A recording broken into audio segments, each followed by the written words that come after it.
a visita de Tarcísio Bolsonaro.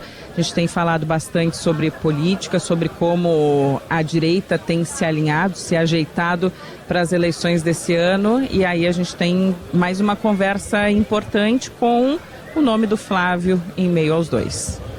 Pois é, essa visita está prevista para ocorrer agora no final da manhã, entre 11 da manhã e 1 da tarde. O governador Tarcísio de Freitas vem a Brasília e visita Bolsonaro no complexo da Papuda, né, na Papudinha, onde ele está preso já há algumas semanas. Essa visita ela ocorreria antes, Andressa, e não ocorreu porque o governador Tarcísio cancelou a vinda a Brasília diante de uma pressão que vinha recebendo para assumir de vez que não será candidato à presidência da República. Isso incomodou o governador de São Paulo. Ele entendeu, por informações de aliados, que viria para a visita, né, a Bolsonaro e receberia de uma vez por todas a informação de que ele não teria apoio para ser candidato à presidência, por isso decidiu esperar um pouco mais. As coisas foram ficando mais claras nos últimos dias. E agora, quando a gente conversa com lideranças da direita, tanto da direita mais ligada a Bolsonaro, como de nomes mais ligados ao Centrão, ou lideranças de outros partidos grandes, né, desse espectro político, já há uma ideia bem consolidada de que, de fato, o candidato apoiado por Bolsonaro será Flávio. Isso está 100% fechado? Não tem volta? Não dá para dizer que está 100%, mas está muito bem encaminhado, a não ser que surja algum fator, né, entre fevereiro e março que mude esta direção. O governador Tarcísio, portanto, vem agora para tentar consolidar de vez esta aliança, ele concorrendo à reeleição em São Paulo, apoiando Flávio na candidatura à presidência e tentar diminuir, né, qualquer mal-estar gerado nestes ruídos nos últimos dias. O governador Tarcísio foi muito criticado nas redes sociais por apoiadores de Bolsonaro, foi chamado por muitos de traíra, né, por ter cancelado aquele encontro, mas agora vem, portanto, para tentar de vez resolver essa situação e dar mais força à candidatura de Flávio, porque se ele é de fato o candidato, além desta pré-campanha que começou a fazer no exterior, precisa de mais apoio interno, precisa reduzir estas divisões da direita para conseguir engatar, né, com uma pré-campanha mais sólida.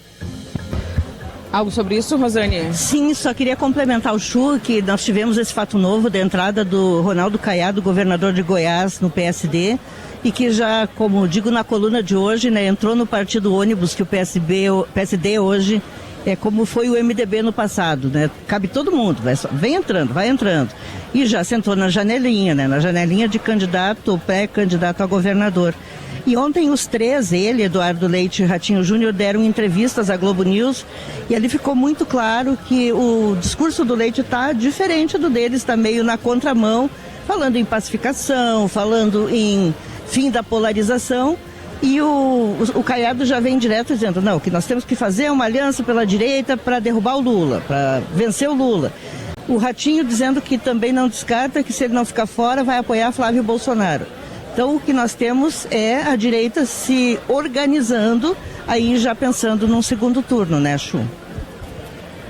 De fato, tem diferentes visões, né, dentro do PSD. E o que a gente vai ter, né, Rosane, nos próximos 2 meses é um período muito importante de pesquisas, especialmente pesquisas internas, aquelas que não são divulgadas publicamente, não são divulgadas pela imprensa, mas que são utilizadas como teste pelos partidos. Essa história de não acreditar em pesquisa é algo que se diz só quando está em desvantagem.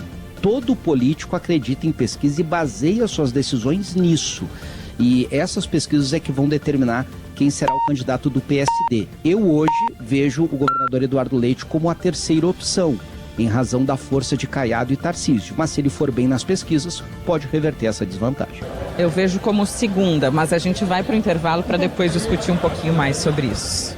Rosane, o Chu disse que para ele, na avaliação dele, Eduardo Leite fica em terceiro entre esse trio que a gente tem visto agora no PSD para assumir uma vaga à presidência da República. Seria então, Chu, no ranking que tu entende aí, Ratinho, Caiado e Eduardo Leite. Tu, Rosane. Caiado, hoje... Ratinho e Eduardo Leite. E Caiado por último? Então, o Caiado primeiro. Eu acho que o Caiado é hoje o mais candidato, já chega, né, como candidato. E por tudo que a gente ouviu ontem, né, o Eduardo Leite, o nosso governador do Rio Grande do Sul, quer ser, deseja ser, mas ele fica em terceiro na fila, porque o próprio Caiado, Kassab, já disse que o primeiro dele ele nunca escondeu, era Tarcísio não será. Agora chega o Caiado, que já era candidato pela União Brasil, então me parece que chega e já ocupa o primeiro lugar, o Ratinho era o segundo, continua em segundo, só que tem um ponto, eu não acredito que o Ratinho, por ele seja, é provável que o Ratinho não queira ser candidato, e aí sim, daí Eduardo Leite passa a ser segundo, porque ele poderá ser senador, o Ratinho. Olha que interessante, nós temos 3 rankings diferentes, porque... Qual é o teu? Eu acho, e aqui explicando para o nosso ouvinte, não é o meu ranking de torcida, nem da Rosane, nem do Chu, são as análises que a gente traz aqui. Eu acho que é Ratinho, Eduardo Leite e Caiado fica em terceiro. O Chu, repete o teu aí, Chu.